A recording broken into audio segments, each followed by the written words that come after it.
میں نے محسوس کیا تھا کہ اس کے آنے کے بعد تمہاری جھنجھلاہٹ کچھ کم ہو گئی ہے۔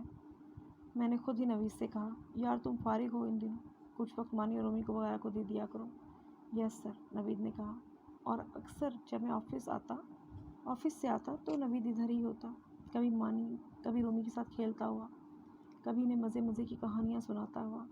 اکثر تم کچن وغیرہ میں مصروف ہوتی اور کبھی کبھی وہیں بیٹھے انہیں کھیلتے دیکھ رہی ہوتی۔ کئی بار ایسا بھی ہوا کہ میں آفس سے آیا اور آرام کرنے لگا، لیکن تم ٹی وی لاؤنج میں VCR پر فلم لگا کر بیٹھے ہوئے نوید کے ساتھ۔ اور کبھی ایسا بھی ہوا یوں ہی بیٹھے بیٹھے رات گئی تک گپیں